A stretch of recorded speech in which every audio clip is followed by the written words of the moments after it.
Welcome to Mid-Century Movie Vault. Enjoy the show.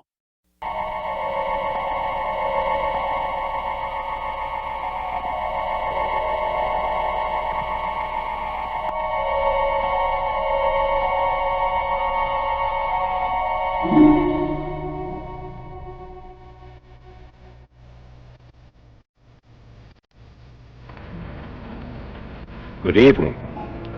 Tonight, I'm going to tell you another strange and unusual story of the unexplainable which lies behind the veil. Down through the ages, man has continually struggled to pierce the veil behind which lies the unbelievable. Many things which were completely beyond our comprehension as recently as 100 years ago are readily understood today. Maybe not then assume that happenings for which we have no explanation now will in time be understood by those who follow after us. Our story tonight is again based on an actual account from this dark world which lies beyond our knowledge. Edward Paige, like almost everybody else in New York, was not concerned with anything more profound than the ever-present, oppressive summer heat.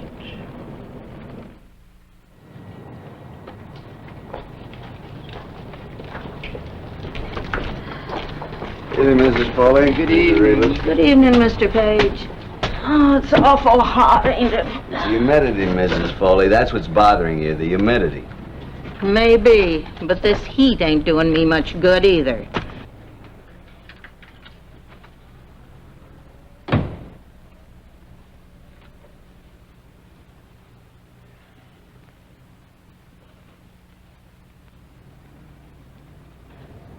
Probably gone to put on soup for his supper again. Always hot soup. Oh, in weather like this, too.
Don't do that!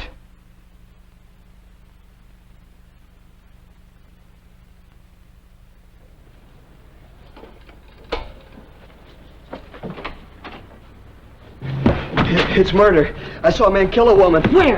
Apartment across the way, third floor back on the corner. I gotta get the police. Murder! Police!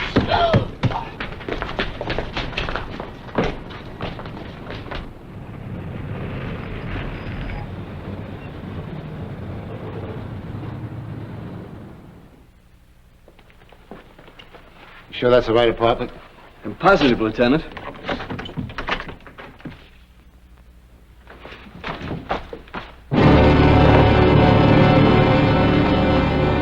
It's empty. The woman, she isn't here. Maybe it's the wrong apartment, huh? No, it's the right one. There's my room right opposite this window. Look around you, Paige. There's no body, no sign of a crime. I don't care. It happened. I know I saw it, but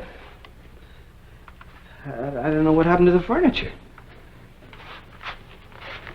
Please, Sergeant, I know I saw it. The woman was blonde. She was brushing her hair. It was very pretty. She fell right over there. The killer was hiding right there. He wore shiny black leather gloves, and he had this flashlight, and he came up behind her, and... I know what you're thinking. You don't want to believe me, but I'm not lying. I know I saw it. Sure, you saw it. But now we gotta figure out what happened. Over to your room. There must be some mistake. There's no mistake. While you're doing all this, the killer's getting away. I can describe him for you exactly. With a description, you could catch him. Charge him with what? Murder and robbery. He robbed a purse and he took the jewelry out of the box. It was right there. Her purse was on the couch. Let's go back to your place, huh? We'll leave the lights on in here so we're sure we get the right apartment.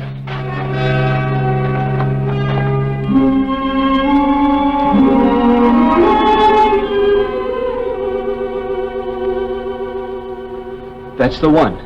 See where you left the light on? That's where I saw the woman. She had on a pale blue dressing gown.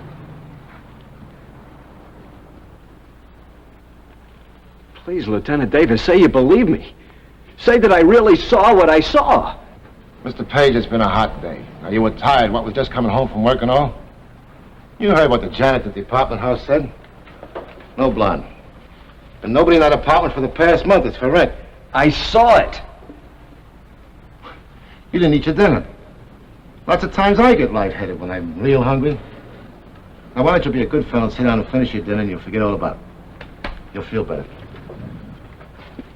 We better get back. What about a report? Do we make one up? Yeah, I suppose we'll have to. Just say that, it's been a hot day, blame it on the heat. It's not the heat. I saw it.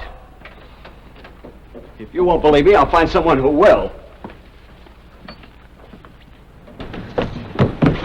Calm down, Mr. Paige. What's going on here? What are you doing to Mr. Page? Tell him, Mrs. Foley. Tell him that I saw the murder, that I really saw it. But I didn't see it. Let me go. I got to tell someone about the murder. Find someone who'll believe me. You better come along with us, Mr. Paige. We'll talk it over.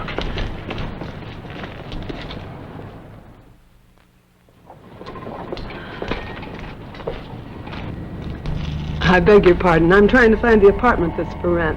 345 48th Street. Oh, it's in the next block, honey. Right back of this building. Thanks so much.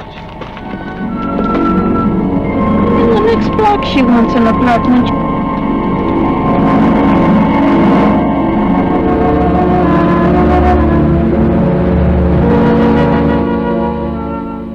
Now tell me the whole story, right from the beginning, everything that you can remember. I'll record it. All right, sir. I came... Not so close to the microphone, just as though you were talking to me. Yes, sir. Well, I came home with my groceries. Soup. I always have soup. I like soup. And Mrs. Foley that's my landlady. She was sitting on the front steps. She looked awful. She always does. Well, she complained of the heat. And then I ran out of the room to get the police. That's all? Yes, sir. Thank you. Mr. Paige, you have an amazing eye for detail and the most retentive memory. Doctor, when it's murder, you see, you remember. You keep on using the word murder. Now, how do you know the woman was dead? She was hit on the head, that's true, but she might only have been unconscious. She must have been dead. He hit her hard. It was a flashlight. Doctor, when can I get out of here? I'll send you home as soon as possible. What sort of work do you do? Well, I'm just a shipping clerk. But they count on me. I keep track of things. Mr. Wonder, he's my boss, says I have a fine memory, like you said. You can go back to your room now, Mr. Paige. And you won't need any more sedation.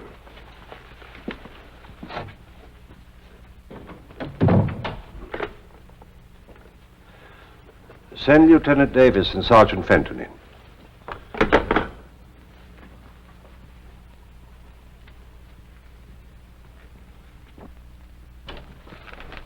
Morning, Doctor. Morning. Lieutenant, Sergeant. Paige, come out of it yet? I'm afraid Paige isn't going to come out of it, as you call it. Well, that's too bad. He's a nice little guy. Nothing for him to come out of. He's as sane as you and I. Wait a minute, Doc. Suppose you speak for yourself. There's no form of dementia that I've ever seen or studied. I'm convinced that Paige saw something real. I've been around a long time, Doc. Some guys sit around looking in other people's windows. Well, they see quite a bit. But most of it isn't murder.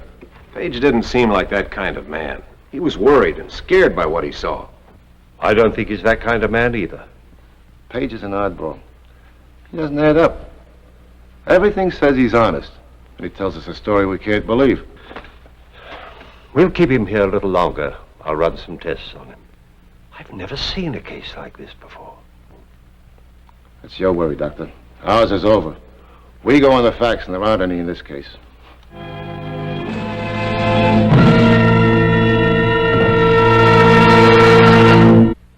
Doctor, what am I going to do? Try to forget it. Go home. Go back to your job. I guess that's the only thing to do. If you can't tell me what I saw, how can I figure it out?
Lieutenant Davis, homicide.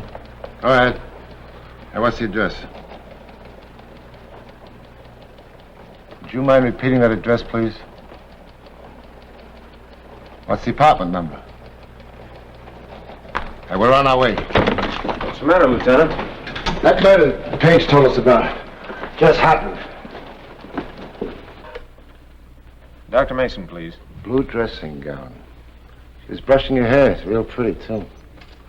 Fell right there. Oh, Dr. Mason, this is Sergeant Fenton. Lieutenant Davis would like to know when Paige was released. Oh, I see. He was released over 3 hours ago. I want him picked up fast. 2 African masks over the fireplace.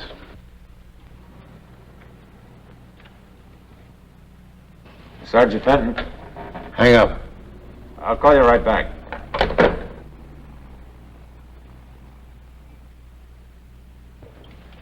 He just came in and turned on the light. Go over there and get him. Tell him nothing but bring him back here.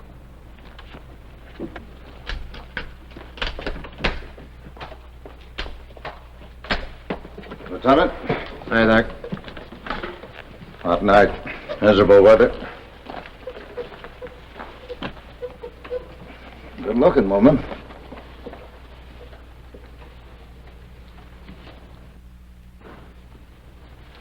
Usual blunt instrument. How about a flashlight?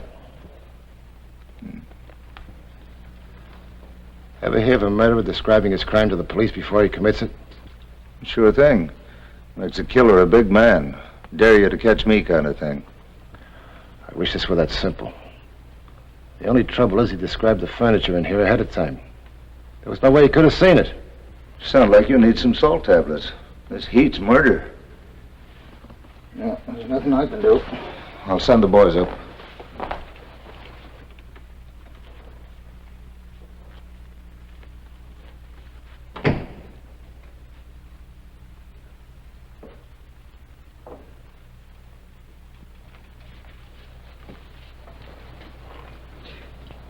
It happened. Just like I told you. That's right, Paige.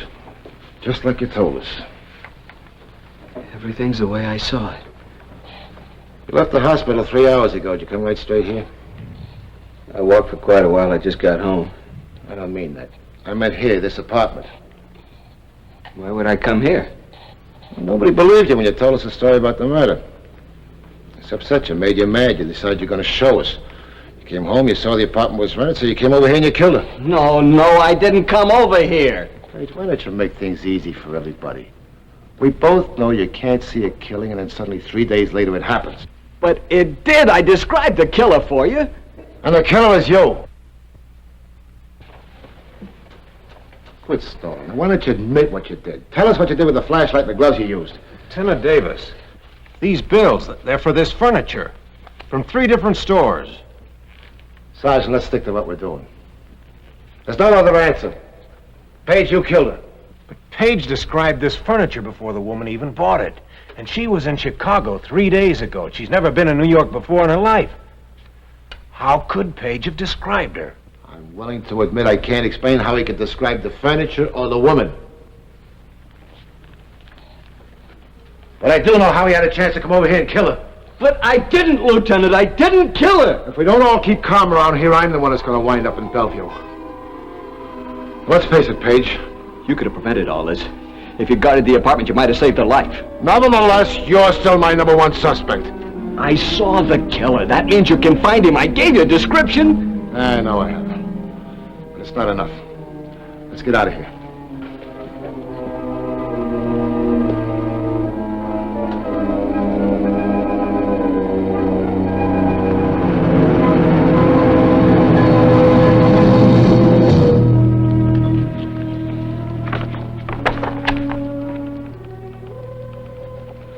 Nothing, Sergeant. Nothing so far. It's a tough job looking through all those pictures, Mr. Paige. I guess so they all look alike. Stay with it.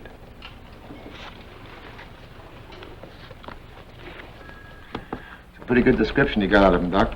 Better than I could do. Very few witnesses have the power of observation that Mr. Paige has. I'll say that for him. He saw plenty. It's still not enough. How about the way the crime was committed, the nature of it? Oh, that's pretty standard. Look for an open door, rap on the head, take the valuables. A dime a dozen. It's the smart ones we nail. The ones that figure out their own clever way to commit a crime. Well, if that's all the help you can give us, I guess it'll have to do. Let's see how they're doing in there.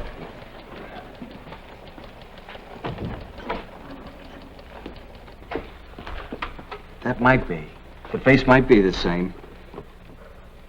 I don't know. The nose isn't the same. Up there at the bridge, the killer's nose was flatter. That's Ben Burton. He's out of circulation. He's got 5 years to serve before parole.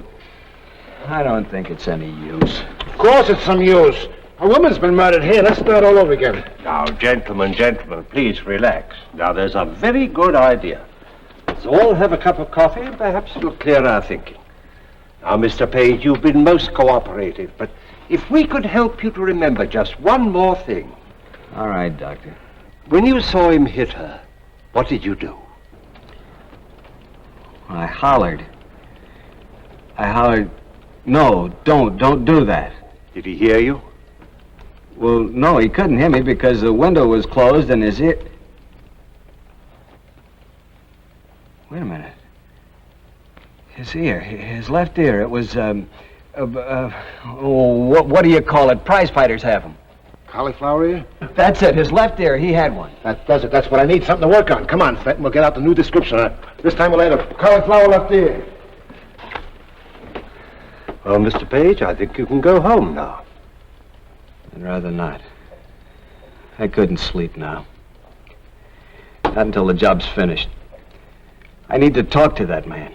It may be some time before the police can find him. I'll wait a while. It'll be easier.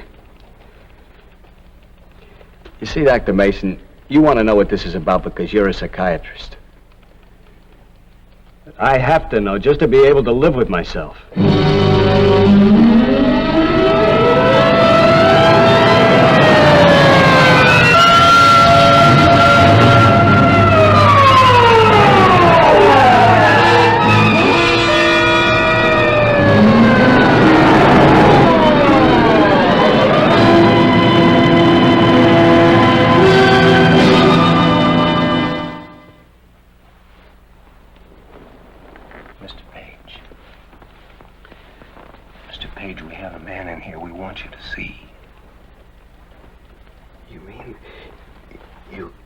Actually found a man who...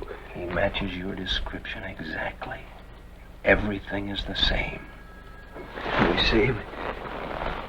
As soon as Lieutenant Davis sends for us, he wants to question him first. We're holding you as a surprise to force him into confessing. You see, actually, we have nothing on him except your testimony. We have to prove that he killed that woman. Yes, of course. When we go in, don't say anything about seeing it before it happened? Don't worry. Like I said, cop, I don't know what you're talking about. Either book me or turn me loose. You won't hang it on me with a witness. You need more than that, and you know it. You'll need the stuff that was stolen and maybe even the weapon the guy used. Yeah, you're right. I need all that. And you're going to tell me where it is. Okay, so stop talking and show me.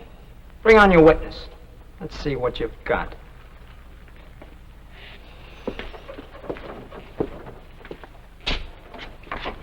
Don't go away. Don't worry. I can't wait to see how this turns out.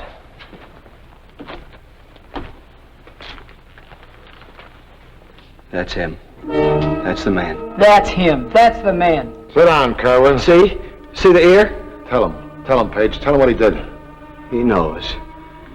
But he doesn't believe I saw him, is that it? That's it, Dad. I think you're a liar, looking for a big charge or something. You wore shiny black leather gloves, dark gray pants, and a dark blue shirt. No hat. You hid behind the chair when the woman came into the room. She was blonde and very pretty. She wore a blue dressing gown, light blue. You had a flashlight in your hand. You hit her and she fell. The hairbrush fell, too.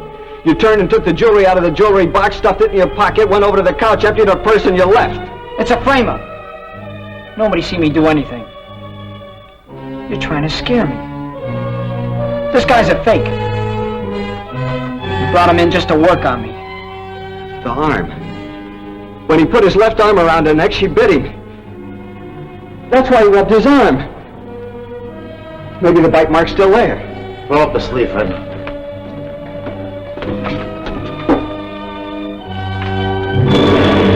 It's there. I know. You didn't mean to kill her. Well, she caught me in the room. I couldn't get out. Take him away, Fenton.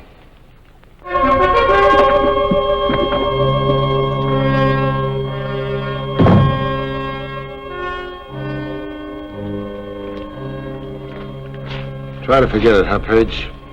Go back to work and stop thinking about it. Are you going to stop thinking about it, Lieutenant? No, I guess not.